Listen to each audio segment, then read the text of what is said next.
Jury selection is now underway in the trial of Megan Boswell, who is accused of murdering her daughter Evelyn back in 2020. News 5's Kristen Kwan has been covering this case nearly 5 years now and has a recap of what took place inside the courtroom on Monday. We heard from about 40 potential jurors today, and of those 40 jurors, 17 were taken to a back room in the Sullivan County Courthouse where they may be called to sit on this jury panel. But right now, a jury has not been seated.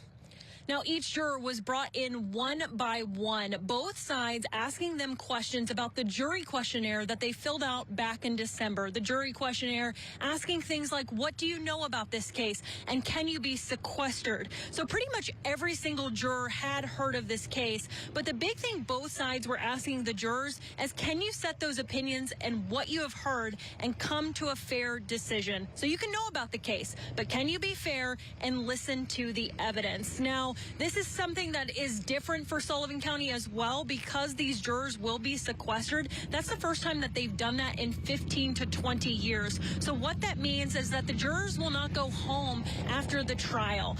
They will have no cell phones and they will have limited TV in a hotel room. So that was a big question that was raised by both sides, as can they be sequestered for that long? We're expected to hear from 18 more potential jurors tomorrow, and I'll bring you the latest on air and online. Reporting in Sullivan County, Kristen Kwan, News 5 WCYB.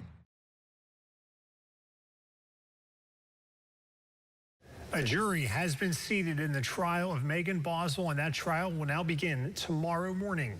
News 5's Kristen Kwan was in the courtroom today and has the details. It took 2 days, but a jury has been seated. 8 men and 6 women will ultimately make a decision for Megan Boswell in her murder trial. Now, altogether, we heard from about 90 potential jurors. They were each brought into the courtroom one by one and asked questions about what they knew about this case. Most of them had heard about the case, but they specifically wanted to make sure that jurors could set aside what they know and make a fair and unbiased decision. Now, we're also told this is the first time in 15 to 20 years that a jury has been sequestered in Sullivan County. What that means is the jurors that were chosen will pack a bag and then they will stay at a hotel room. They will not be allowed to have cell phones, TV, or any electronic devices during the trial, which could last about 3 weeks. Now, the trial will begin on Wednesday at 9 a.m. Of course, we'll bring you the live updates on air and online. Reporting in Sullivan County, Kristen Kwan, News 5 WCYB.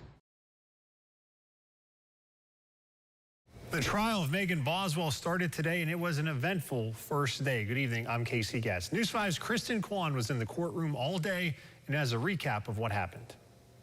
Court ending early on Wednesday, the judge sending the jurors to their hotel room at around 2:30. The state and the defense are currently tied up on a legal issue. I'll get to that in just a moment. But first, here's what else we've learned. Today, the state called their first witness to the stand, Special Agent with the TBI, Brian Fraley. He testified to working the case when the Amber Alert was first issued for baby Evelyn, and also being there when they found her body on Boswell family property in March of 2020. The images that jurors were shown were disturbing. They showed photos of Evelyn's decomposed body that was, as he described it, shoved into a trash can. Evelyn's head wrapped with aluminum foil, and her body was wrapped in a fleece blanket, as well as discarded with other trash items like eggshells. Many jurors visibly upset looking at these pictures, as well as Megan. She cried through most of the photographs. The last photograph I have is this is my hand in the picture. It's pulling back. It's over the trash can with what appeared to be a leg and a foot of a baby, or a baby doll, it appeared at the time, with the fleece blanket and the purple onesie, the clothing that had been described to us by Megan Boswell. The state and the defense are currently tied up in a legal issue. The best way that I know how to describe it is at the beginning of the day, the court dropped one of Megan's false reporting charges. That specific charge was concerning statements she allegedly made to TBI agent Brian Fraley, who is on the stand. The defense wants to be able to show that video to the jurors, but the state argues it's hearsay. Megan's attorney, Gene Scott, spoke with us about what the trial's been like for Megan on day one of her murder trial. She's sad. I mean, how could you not be?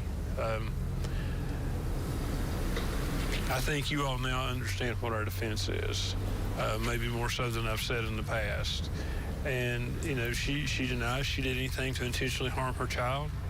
And anybody see those pictures, especially of your child, that would make you sad. It's not something anybody should really have to see. The trial resumes on Thursday. Reporting in Sullivan County, Kristen Kwan, News 5 WCYB. Megan Boswell trial continues this morning with more testimony. A very emotional day in court on the Thursday with family members and friends of Megan Boswell taking the stand for the prosecution. News 5's Kristen Kwan following the case right now and has a recap of the testimony. On Thursday in the courtroom, we heard from a total of 10 witnesses, some of them close friends and family members of Megan Boswell. Now, the beginning of the day started with testimony from Tommy Boswell. That's Megan's father. He talked about how he hadn't seen Evelyn in a couple of months and asked her multiple times where Evelyn was. He says that Megan told her different stories about where the baby was, saying that it was with her biological father, Ethan Perry. Finally, Tommy Boswell told Megan that she needed to produce Evelyn or he was going to report it to the Department of Children's Services. She kept coming up different stories and different lies. What was she telling you? First, it was Ethan had her. First, let me back up, I'm sorry. Hunter's mom was watching her. And then she come off with Ethan had her. And after it went on for a while, I said, I'm going to do something about this. Well, she told me that Ethan wouldn't give her back. I said, hey, just go get an attorney. I said, he can see his daughter, but he's not taking her. Now, we also heard from a DCS investigator with the case. He talked about interviewing Megan when Evelyn was reported missing. We heard from Evelyn's pediatrician, who said that she was a happy and healthy baby up until she missed her 1-year well visit. But we also heard from Megan's friends. At 4:45 p.m., what do you say to Megan? So please send pictures of Evelyn. I miss her. And what does Megan say to you? I will in a second. Okay. Did Megan send pictures of Evelyn that day? No. The defense was also able to play a video for the jurors showing TBI Special Agent Brian Fraley and Sullivan County Sheriff's Office Deputy Jonathan Licklider interviewing Megan about where baby Evelyn was. Now, just moments ago, I spoke with Megan Boswell's defense attorney, Gene Scott, about why he wanted to be able to play that video for jurors. Well, I think the jury was probably wondering after his testimony. He testified she's told him that Evelyn was dead.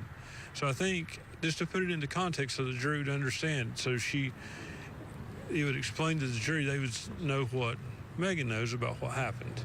The trial resumes at 9 a.m. Reporting in Sullivan County, Kristen Kwan, News 5 WCYB.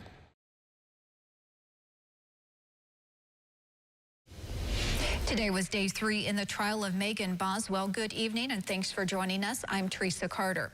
News 5's Kristen Kwan has the latest. On Friday, we heard from a total of 9 witnesses for day 3 of the Megan Boswell murder trial, many of those close friends of Megan Boswell. For the first time, we heard from Megan's boyfriend's father, Randy Wood. Now, you might recall the defense is arguing that Megan or Hunter rolled on top of Evelyn, and that's how she died, and that they were too scared to call 911. Randy Wood is Hunter's father. He was also the owner of Hunter T's Chicken Shack when Megan and Hunter worked there in 2019. Randy Wood said that Hunter is now in a mental hospital in Marion and can't testify. He says sometimes Hunter is fine, and some days he doesn't even know his dad. When did he start having mental health problems? Well, when he got accused of being a baby killer. Has Hunter ever talked to you about someone or something stealing his thoughts? Stealing his thoughts? Yeah. Been able to read his mind? No, he's never done that to me. Are you aware of him ever talking to you about aluminum foil preventing that? He's said some stuff off the wall stuff, you know. I will say that. So that wouldn't surprise you? It probably wouldn't surprise me, no. Now, we also heard from Ethan Perry, Megan Boswell's ex-boyfriend. Megan told multiple people when Evelyn went missing that the baby was with him and that he was Evelyn's biological dad. We've heard testimony that when people were asking where Evelyn is, pretty much every single time that she told them Evelyn was with Ethan. Ethan testified he went into the Army after high school and was stationed at Fort Polk in Louisiana. He said he only saw Evelyn a few times, and that's when Megan came to visit him unannounced when he was in Texas on assignment. Ethan Perry says he learned Evelyn was missing when he got a call from DCS in February of 2020. I was contacted by CID. They wanted to set an appointment for after lunch. And so I went back to my barracks room, to get ready. Still had no clue what was going on until I got the call by DCS, and which they were asking about the whereabouts of Evelyn. And so, once I gave the response, I don't know, all that. Were you interviewed by interrogators there? Yes. For hours? Yes. Okay. Did you cooperate with them fully? Yes.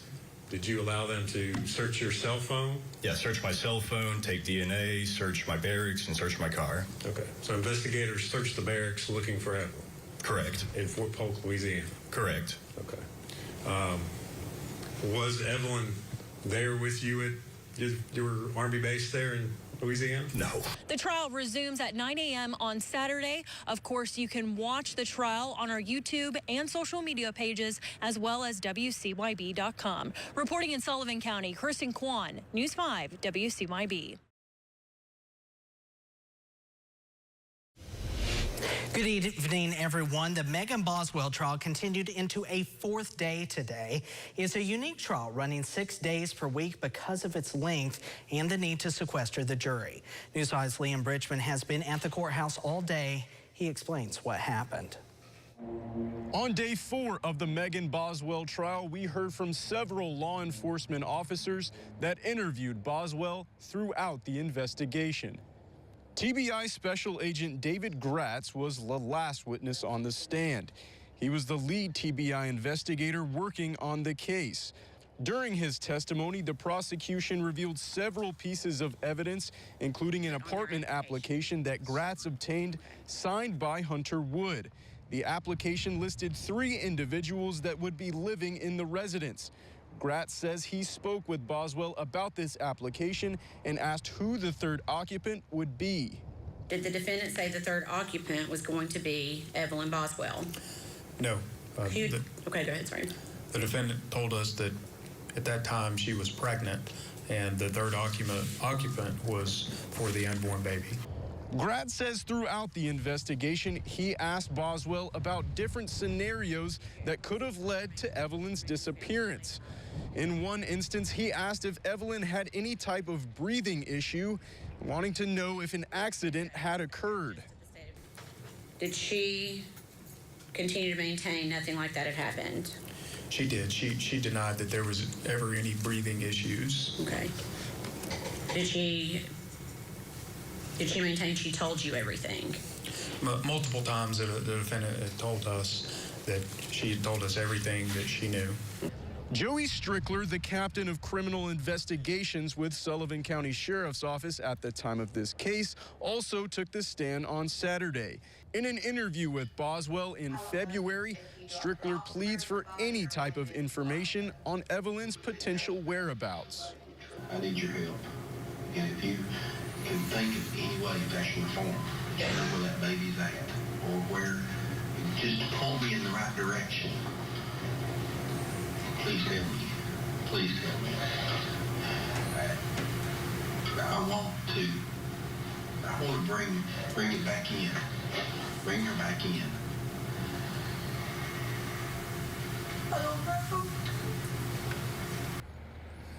The trial is set to continue on Monday at 9 a.m. with Special Agent David Gratz set to continue on the stand. We'll continue to provide you the latest information throughout the trial. In Blountville, Liam Bridgman, News 5, WCYB. Today was the 5th day of the Megan Boswell trial. Good evening, I'm Johnny Nordello. News 5's Kristen Kwan has more on an emotional day of testimony. An emotional day in the courtroom as jurors were shown evidence from the crime scene in 2020, including Evelyn's onesie, the fleece blanket, and the trash can that her body was found in. We also were able to witness multiple interviews with Megan with police, where she details different stories about where her baby was. We heard from 2 law enforcement officers, former TBI agent David Gratz and Lieutenant Matt Price with the Sullivan County Sheriff's Office. In the interviews we watched, Lieutenant Price and Gratz questioned Megan about the last time she saw Evelyn. Now, originally, she told investigators that the baby was with Ethan Perry, Evelyn's alleged father. But today, we've been shown videos where now she says her mom had Evelyn. She sticks to last time she saw Evelyn was December. But then she says that her mother was mad that she took money from her debit card and said she couldn't have Evelyn back until she gave the money back. Lieutenant Price then testified they located Angela Boswell and her boyfriend in North Carolina and cleared them of ever having Evelyn. At one point, they grill her in the questioning, telling her they know she's lying. It's 2 things. We're kind of one and the same. You know where she is, okay? I don't know exactly where she is. Or you know she's dead. No. Now's the time to talk. Is Evelyn dead? Not that I know of unless Mom has done something. I would never hurt her. She was my daughter. Okay. You're not out here doing all that you can to find your daughter. 2 reasons. You know where she is or she's dead. The defense also asking Gratz about Hunter Wood's mental health issues. You might remember Hunter Wood was Megan's boyfriend at the time. We asked Megan's attorney, Gene Scott, about tying his mental health issues to the aluminum foil found on Evelyn. Trying to establish who might have a motive to put tinfoil on the baby. That is abnormal in this case. It's not something that a loving mother does. And that's how Megan has been described by everyone who knew her. She was a good mother. She's a loving mother. Even the police officers in her interview talk about her being a great mother up until the time something happens. So the tinfoil is really something, it's out of the ordinary and it's bizarre. So we're trying to explain that. The trial continues at 9 a.m. on Tuesday. Reporting in Sullivan County, Kristen Kwan, News 5, WCYB.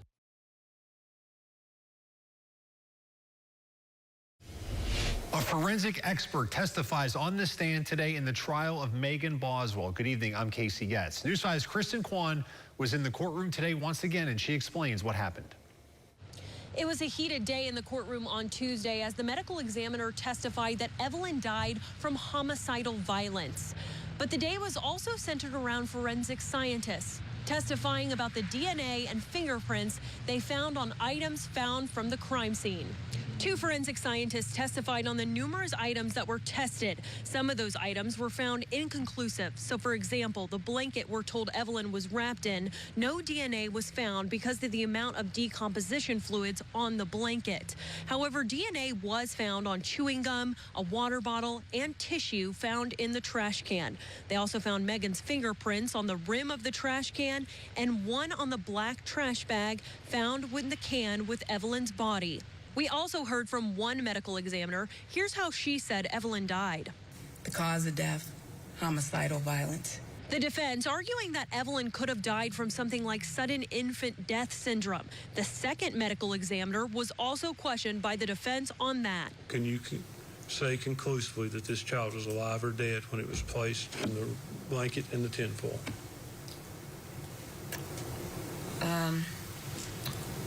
The blanket, tinfoil, the trash can, which one? Okay, the answer is no. She could have been murdered differently. We spoke with Tim Horn, a member of Megan's defense team after court. The medical science and the medical toxicology and the review from forensics doesn't support that. So you can call it what you want. At the end of the day, the medical science doesn't support that opinion, and that's exactly what it is. It's an opinion. It fits the state's narrative, but it's not supported by science. The trial will continue on Wednesday at 9 a.m. Reporting in Sullivan County, Kirsten Kwan, News 5 WCYB.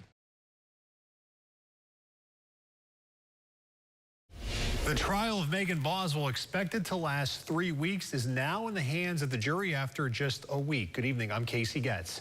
The jury received the case around 3 o'clock this afternoon. They deliberated for about 3 hours before adjourning for the night. News 5's Kristen Kwan picks it up from there. 7 men and 5 women will ultimately make a decision in Megan Boswell's murder trial. On Wednesday night, the jurors were sent home and will return on Thursday. But on Wednesday, we heard closing arguments from the defense and the state.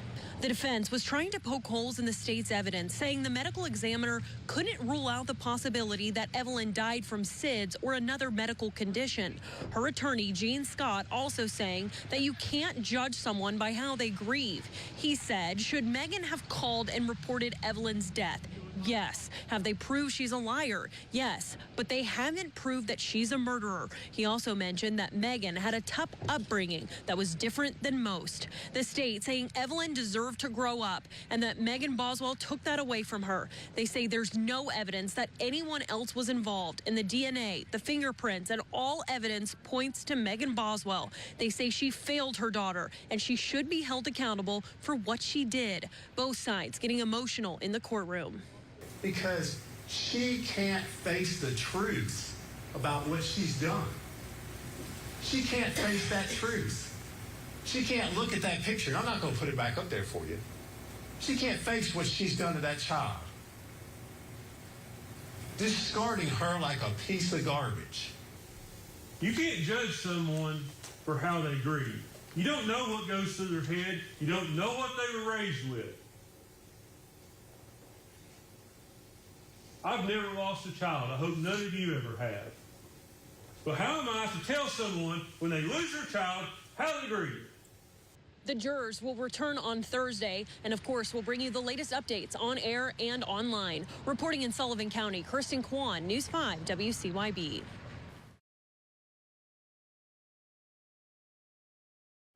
Guilty of first-degree murder. Guilty on first-degree murder. There's your first verdict is in. Megan Boswell found guilty on all 19 charges, including first-degree murder in the death of her 15-month-old daughter, Evelyn.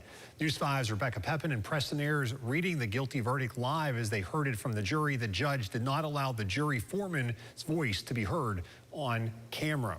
News 5's Kristen Kwan has been following this case since the very beginning. She joins us now live from Blountville. And Kristen, this obviously has been a very emotional 8 days for everybody involved. Yeah, Casey, it's a case that gripped the entire community when baby Evelyn went missing in 2020. Now, after 8 days, it's finally come to a close. Almost 5 years after 15-month-old Evelyn Boswell was reported missing to police, justice is finally served. Jurors finding Megan Boswell guilty on all counts, including first-degree murder. 3, a jury of your peers having found you guilty. Jurors sitting through hours of emotional testimony and seeing close to 300 pieces of evidence in a trial that lasted more than a week. It's very difficult, and it's difficult to show something like that to a jury or to the public. But it's important that we show everyone what Megan Boswell did. It's difficult, but we're willing to do it to find justice. The prosecution saying baby Evelyn deserved to grow up, but Megan Boswell violently killed her daughter and went on with life as if she never existed. We're fortunate, and I would be remiss without talking about the incredible work that was done by law enforcement in this case. And, you know, as a community, could not be prouder. The defense trying to poke holes in the evidence, saying Evelyn could have died from natural causes before she was placed in the trash can. I was surprised. I'm disappointed in the verdict. I don't agree with the verdict. I respect the process, but we don't agree with the ultimate verdict. I was surprised. I thought that enough had been shown about the medical examiner's testimony and the cause of death that would give the jury reasonable doubt. Megan's attorney, Gene Scott, already appealing the decision. Right now, sufficiency of the evidence and an issue of double jeopardy with all those counts of false report. We'll deal with those things as they come up. For those in the community, the trial was a tough reminder of an innocent life taken too soon. I immediately broke out in tears because this is what we've been fighting for 5 years now. The guilty verdict is just a start and a promise to never forget Evelyn Mae Boswell. When I heard about Evelyn the first time, it's like she was my own child. I will never stop feeling that way about Evelyn. I know many people feel the same way about Evelyn, and we're gonna do things in her name and to honor her for as long as I'm alive. Now, after the trial today, Megan did receive a sentence of life with the possibility of parole. That means if she's released from prison, she'll be 69 years old. She'll have another court date on May 22nd. Reporting live in Sullivan County, Kirsten Kwan, News 5 WCYB. Kristen, thank you. After the verdict, Megan Boswell's mother, foster mother, and grandmother all took the stand asking for leniency for Megan. Jurors were asked to decide between life, which would mean Megan would be eligible for parole, or life without parole. Here's what they came back with. Ms. Boswell, in count one, a jury of your peers having set your punishment, you'll be sentenced to life imprisonment. Life with the possibility of parole after Megan has served 51 years, as Kristen just mentioned. Keeping in mind that she has already served 5 years, she would be eligible for parole at the age of 69. Megan will learn her penalty for the other 18 charges, including aggravated child abuse, tampering with evidence, and false reporting on May the 22nd. Sullivan County Sheriff Jeff Cassidy reacting to the verdict today on a Facebook post, saying in part, quote, "I want to express my sincere appreciation to all who worked on this case." He went on to say, "Today, justice was served for our baby Evelyn."